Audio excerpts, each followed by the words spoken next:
Bom, esse é o Descomplicando Feltro. E aqui eu quero mostrar que você pode se sentir menos improdutiva durante esse período de maternidade e ainda assim ganhar a partir de R$ 1.000 trabalhando só 3 horinhas por dia com um artesanato em feltro e sem a necessidade de você sair da sua casa. Então, para quem não me conhece ainda, eu sou a Débora Caneoia, eu sou fisioterapeuta e eu me descobri artesã depois que a minha filha nasceu. Então, eu sou mãe da Rafaela, que vai fazer 4 anos agora em julho. Essa é a nossa live de número 5. E nessa eu vou falar um pouco de uma das coisas, dentre tantas, né, que o feltro me proporcionou. Eu vou falar de uma que está relacionado a essa... Eu não precisei deixar minha filha logo cedo, nem em creche, nem em escolinha, então vou falar um pouco disso. O feltro me possibilitou essa sensação de que ali eu também estava dedicando um tempinho para mim. A gente se dedica ao filho, mas parece que falta alguma coisinha ali, faz falta você não se dedicar a uma parte a você também. Tanto que quando eu comecei no feltro, logo da primeira vez que eu peguei ali o material para realmente me arriscar e ver como é que era, eu costumava falar que pra mim ali era uma grande terapia. Então, faz bem pra gente mesmo, né? Então, além de você dedicar esse seu tempo aos cuidados de um filho, você também dedica uma parte do seu tempo pra você, né? E o feltro, pra mim, parece que me deu uma sensação, assim, de me conectar com uma parte minha. Talvez algo que eu nem conhecesse, né? Eu desconhecia essa minha habilidade, essa minha vontade toda de... voltada, né, pro artesanato. Então, o feltro parece que foi, assim, uma forma de eu me conectar comigo mesma. Então, era um tempo que eu me dedicava à minha filha, né, praticamente em tempo integral. E ali eu me vi me dedicando pra mim também. Então, como eu falei, parecia, pra mim, era uma forma até de uma terapia, né? De uma válvula de escape, algo que eu me desligasse um pouco, né, dessa questão da maternidade, de filho, porque você que é mãe também deve sentir, né? É cansativo também você pensar só em filho 24 horas. Então, parece que dedicar esse tempinho para alguma coisa que a gente gosta também é muito importante. Bom, ainda falando, né, dessa questão dessa oportunidade, voltar aí um pouquinho também para a questão da licença maternidade, né? Quando eu tive a minha filha, eu já era autônoma. Então, eu não tive esse sofrimento, assim, né, de ver o tempo passando. Bom, então, falando um pouco sobre a licença maternidade, né? Aqui no Brasil, a gente tem a realidade de que a licença, ela dura só 4 meses. E se a gente for pensar, né, é um tempo muito curto. Seu filho com 4 meses, nossa, é muito pequeno, ele é muito dependente ainda, né? Um bebezinho. Então, quando eu passei por esse processo, né, do nascimento da Rafaela, eu já era autônoma. E eu tinha os meus pacientes, né? Eu trabalhava como fisioterapeuta, eu tinha os meus pacientes, mas eu não tive dúvida. Eu falei, nossa, muitos eu vou abrir mão, porque eu não vou voltar a trabalhar agora. Eu não tenho coragem de deixar minha filha com uma outra pessoa, né? Ou numa creche, num berçário, alguma coisa assim. Então, pra mim, foi uma decisão até que talvez um pouco mais fácil, por eu ser autônoma já, né? Mas eu penso assim, nas pessoas que têm um trabalho aí, sei lá, de uma carteira assinada, e você vê, passa 4 meses e você tem que voltar a esse trabalho, e nisso você tem que correr atrás de com quem eu vou deixar meu filho, com quem que ele vai ficar, quem é essa pessoa, será que vai cuidar bem, como que vai ser? Então a gente passa por uns dilemas aí, né? Bom, voltando aqui à realidade, né, do que a gente vive, é a licença ser só 4 meses, se você tiver um trabalho estável, né, de carteira assinada, porque no caso de você ter um trabalho informal, de repente ser autônomo, muitas vezes eu já vi pessoas com dias ter que deixar a criança com alguém para poder buscar o seu sustento, né? Então, tem várias realidades aí. Junto a isso, né, de já ter um tempo de licença curto, né, de 4 meses. Tem alguns trabalhos que dão 6 meses, mas ainda assim é um tempo curto, né? 6 meses também. Pra gente que é mãe, a gente vê ali um bebezinho tão indefeso, né? Então, assim, é um tempo curto. Mas eu costumo falar que só quem passa é que sabe. Porque muitas vezes quem ainda não é mãe vai falar, nossa, que bobeira, que exagero. Mas a gente que passa, a gente sabe, né? Qual é essa realidade, né? Da volta, né? Do retorno ao trabalho. E juntando a esse tempo curto de licença maternidade, muitas vezes você vai procurar quem ficar, né? Uma pessoa ou uma creche. A gente sabe que creche também tem muita burocracia. Muitas vezes você não consegue vaga assim tão fácil. Tem fila de espera. Muitas vezes você consegue uma vaga numa creche, num lugar até distante de onde você mora. Então, você vai precisar também de alguém ou pagar um transporte ou precisar de ajuda de alguém para levar. Quem que tá cuidando? Será que se ele chorar, vão pegar ele, vão deixar ele chorando? Será que se a fralda encher, vão demorar para trocar? Meu filho vai ficar como? Então, assim, a gente muitas vezes deixa, né, o nosso filho com alguém, mas o coração fica ali apertado. Eu vou ser bem sincera que eu sempre, graças a Deus, tive uma rede de apoio, assim, não tenho do que reclamar. Minha mãe sempre foi meu braço direito, não sei nem o que seria sem ela. Então, são alguns dilemas aí que a gente passa como mãe, né? Então, por isso que é uma grande oportunidade, né? O que eu falo do feltro, né? O tanto de coisas que o feltro me proporcionou também está muito ligado a essa questão de poder ficar em casa, me dedicar à minha filha, ser uma mãe mais presente e ao mesmo tempo ter uma fonte de uma renda ali, né? Poder fazer o dinheiro circular e entrar, né? E outra coisa, muitas vezes você decide que vai voltar, né, ao seu trabalho, ao que você já fazia antes do seu filho nascer. Vamos dizer que você vai gastar, você não tenha conseguido uma vaga numa creche pública, algo público. Então, você vai ter que desembolsar um dinheiro para garantir, né, que alguém cuide, seja uma babá, seja uma escolinha. Aí vamos pensar que você gaste chutando baixo, né, porque eu tô aqui, né, na Grande São Paulo, aqui os valores são altos. Então, assim, chutando baixo, vamos dizer que você gaste R$500 para alguém cuidar do seu filho. Então, você já começou o mês ali com 500 a menos, né? E aí, se você pega essa oportunidade que eu falo, né, de investir no trabalho, no artesanato com feltro, se você se dedicar da maneira que eu tô falando, você poder ganhar, né, a partir de R$1.000 por mês, pensando que você não vai ter esse gasto de R$500 para alguém cuidar do seu filho, e você vai, vamos colocar R$1.000 redondo, você vai fazer entrar R$1.000, né, com desenvolvendo esse trabalho.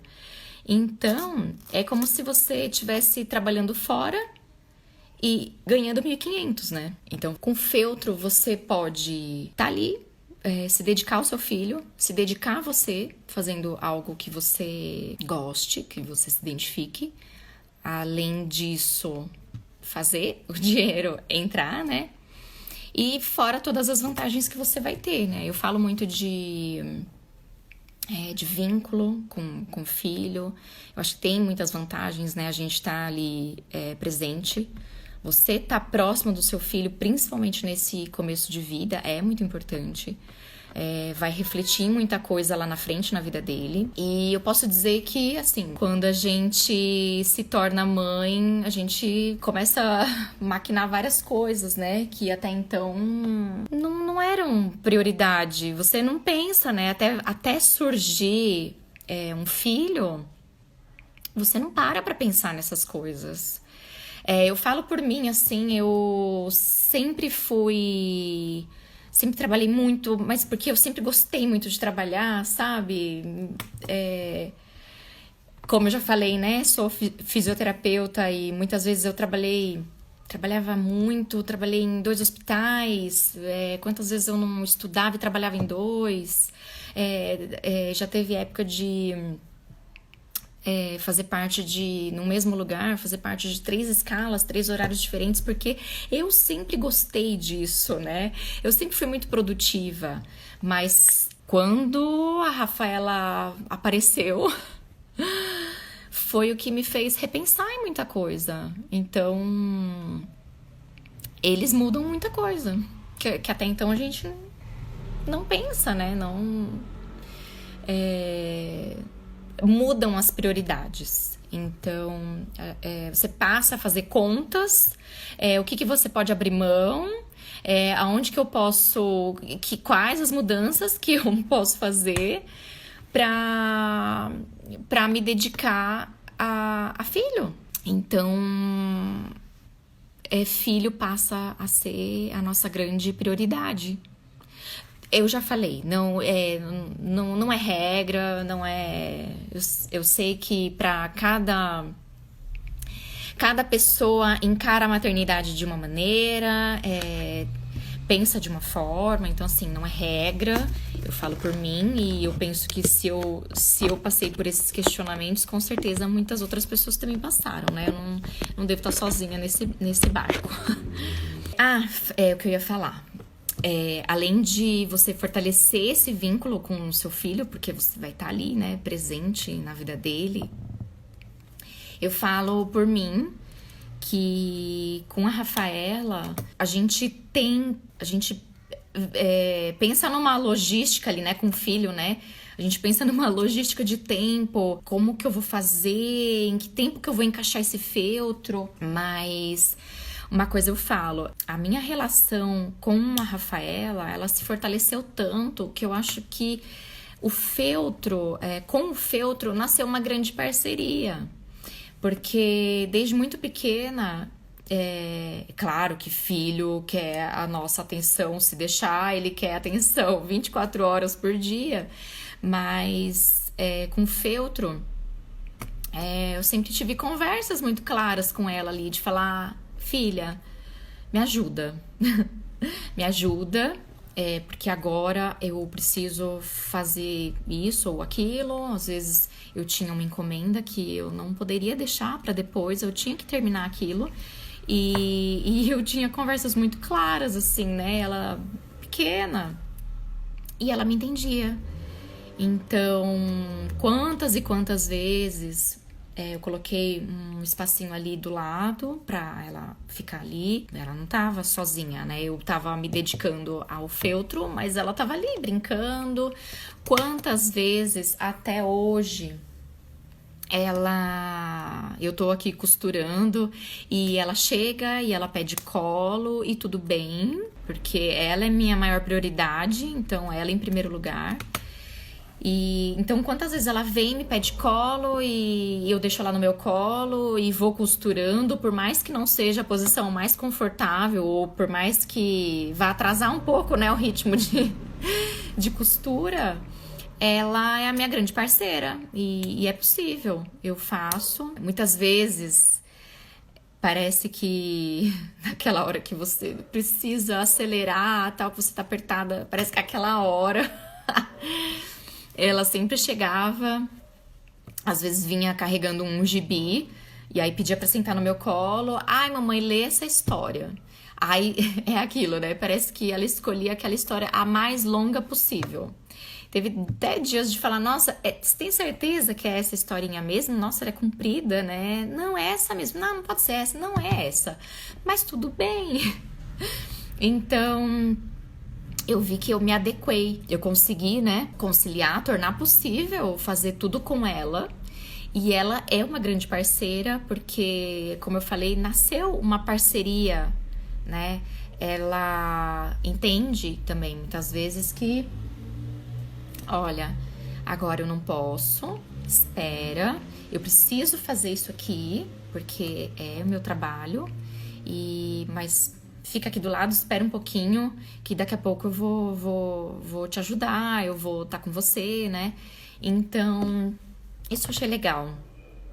É um grande vínculo, já é um grande vínculo, né, por ser mãe e filha, mas tem uma relação aí de muito companheirismo, muita parceria, e é muito legal. Então, o filtro me possibilitou, me proporcionou muita coisa, e me proporciona até hoje.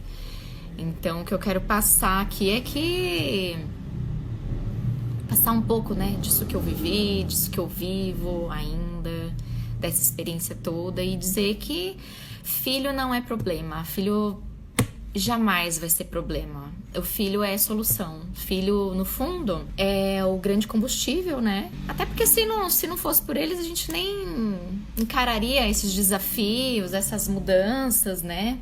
Então, filho é solução. É por eles que a gente torna possível muita coisa, muda e dá tudo certo. Aí pode ser, né, que você vire pra mim e fala, não, mas eu não vou dar conta de cuidar do meu filho, costurar. Mas é possível sim. E eu tô dizendo até assim de trabalhar, até digo aqui nessa oportunidade, né? Poder trabalhar só 3 horinhas, você se dedicar 3 horinhas ao feltro. E com filho, muitas vezes isso não é possível. Eu falo por mim até hoje. É muito difícil eu ainda sentar e fazer horas corridas, né? Ininterruptas, me dedicando àquilo. É claro que se eu me dedicasse, sentasse, falar, não, minha hora de trabalho é das 8 ao meio-dia, né? Vou colocar um tempinho a mais aí. Das 8 ao meio-dia, eu vou sentar e vou me dedicar essas horas ao feltro. Claro que se eu sentasse e me dedicasse inteiramente àquilo, é lógico que eu ia produzir muito mais, né? Então, muitas vezes você não vai conseguir sentar e se dedicar ali sem nenhuma interrupção. Isso não acontece comigo, acredito que com você também não vai acontecer. Então, a gente muitas vezes tem que quebrar essas horas. Então, fazer um pouquinho, parou, quero fazer xixi, leva, volta. E agora eu quero tal coisa.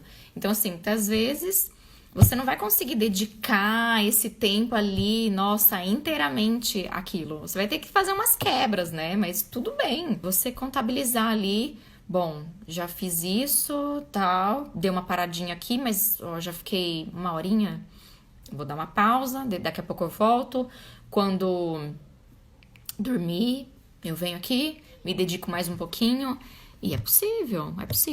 Minha filha, ela tira os cochilinhos dela da tarde, né? É sagrado.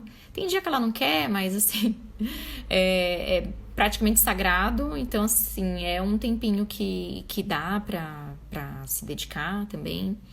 Cada um vai avaliar, né, a sua realidade. A rotina que eu tenho aqui, claro, pode ser que não seja a sua, mas cada um tem a sua rotina. Cada um sabe, né, os espaços que daria pra encaixar o feltro no meio disso tudo. Eu trabalho dentro de casa. É lógico que precisa de disciplina, de comprometimento. A gente precisa tá dedicado, né? Você precisa ter esse comprometimento. Porque quando você sai de casa pra trabalhar fora, é automático, né? Você saiu da sua casa, pronto, desligou. Você vai entrar, sei lá, às 7 da manhã. Você vai sair a 1 hora, às 13 horas. Então, é fácil de se dedicar, né? Porque você não tem nada. Você saiu da sua casa, você se desligou. Você foi pro trabalho, se dedicou. Pronto, acabou o seu expediente no trabalho. Você saiu do lugar da empresa, seja lá o que for, pronto, desligou, voltou para casa. É muito fácil de você se comprometer, né? Você tem aquele horário que ninguém vai te atrapalhar, o máximo, seu chefe, sei lá. Mas assim, não tem uma criança ali, né, pra te desconcentrar, talvez. Então, um trabalho fora de casa, é lógico que é mais fácil, né, de haver comprometimento. Você sabe do seu horário, você sabe da sua responsabilidade, né? Um trabalho dentro de casa, você vai precisar, né, ter mais comprometimento. Então, saber que, de repente, hoje, quantas vezes aconteceu comigo, né? Hoje minha filha tá doente, tá com febre. Então, eu sei que eu não vou conseguir me dedicar ali inteiramente, não vou conseguir deixar ela ali doente, né, pra me dedicar ao feltro. Então, esse tempinho, eu sei que esse dia, talvez eu tenha que compensar no dia seguinte. Então, é esse tipo de comprometimento, né? A gente adequar a nossa realidade, ao nosso dia a dia, ao que acontece, né? A rotina do nosso filho e realmente se comprometer. Porque eu falo que trabalho em casa é tipo academia, né? Porque eu sou assim, né? Eu nem pago mais, porque antes eu pagava academia. Já teve tempo, né, de pagar, nossa, um ano inteiro, porque eu ia ter um desconto, gastei dinheiro. Aí você começa naquele pique todo. Aí um dia que você não vai, já... Aí desandou. Aí você perde perde a linha, né? Perde o ritmo. E aí você vai largando mão, né? Vai perdendo aquele foco todo. Então, isso não pode acontecer no trabalho dentro de casa, né? Um dia que, de repente, você não se dedicou, aí no outro dia você fala, também dá pra eu abrir uma brechinha aqui. Isso pode acontecer, né? Mas é importante, então, ter disciplina, comprometimento, saber em que hora que dá pra encaixar o feltro ali, né? Na sua rotina, nas suas responsabilidades, no seu dia a dia. Outra coisa que eu achava legal também, que eu aproveitava, né? É importante a gente pensar em rede de apoio, porque quando você tem filho, você vê o quanto é importante ter uma rede de apoio ali, né, junto. Eu sei que muita gente não tem, muitas vezes é você por você mesmo, mas eu sei que, se você tiver uma rede de apoio que possa te auxiliar, isso é legal também, porque no meu caso, quando meus pais iam me visitar, né, os avós, pensam, nossa, a criança ficava enlouquecida, né, já nem lembrava que tinha mãe. E muitas vezes eu aproveitava esse tempinho para ir me dedicar ao feltro. Então eu aproveitava que alguém ia estar lá, né? Que eu sabia que ia me ajudar a olhar a Rafa. E eu aproveitava esse tempo para me dedicar, né? Para conseguir até me desligar mais e me concentrar de fato ali no que eu tava fazendo. E funcionava. Então, era bom também. Então, avaliar se você tem uma rede de apoio legal, que você possa contar, que possa te auxiliar, de repente num dia que você tá mais apertada. Então, a rede de apoio ajuda muito. Bom, e importante, né, se você quiser já começar, né, abraçar essa oportunidade, um passo importante é realmente identificar, né, avaliar, né, o seu dia com o seu filho, tentar encaixar, né, quais os momentos que eu conseguiria encaixar o feltro. Então, acho que esse é um grande passo, pensar, né, aonde que ele caberia, qual o tempo do meu dia que caberia um feltro aí. Então, pensar... até não só no tempo, né? De repente pensar, nossa, como que eu poderia, o que meu filho poderia fazer enquanto eu faço feltro? Avaliar, dependendo da idade da criança. Cada idade é de um jeito, né? Tem as suas prioridades, mas pensar nisso também. Bom, meu filho tem tantos anos, enquanto eu faço aqui, o que ele pode fazer? Então, tentar adequar, né? Essas coisas. Eu tenho um post no Instagram e no Facebook que entrou hoje, foi colocado hoje. E para eu saber também, eu quero saber um pouco de você que está assistindo agora. Eu quero saber um pouco das suas dificuldades. Qual a sua maior dificuldade? Para você que já começou, qual foi a sua maior dificuldade quando você começou? Ou qual é a sua maior dificuldade hoje, você já trabalhando com feltro? Ou para você que ainda não começou, tá ainda insegura, tá pensando, avaliando as possibilidades. Qual a sua maior dificuldade hoje? O que te faz ainda não ter começado no feltro? Então, eu quero saber um pouco mais aí de vocês que me assistem. Também, antes que eu esqueça, eu vou tirar um print dessa live, vou colocar nas minhas redes sociais. E aí quero saber se você teve algum insight, alguma ideia, eu te inspirei de alguma forma, eu virei alguma chave dentro aí da sua mente, da sua cabeça. Comenta lá se você teve alguma sacada assim, alguma dessas ideias durante essa live. Então comenta lá que eu quero saber, tá bom? E é isso. Espero que vocês tenham gostado, espero ter ajudado. E beijo pra todo mundo. Até a próxima. E beijo. Tchau, tchau.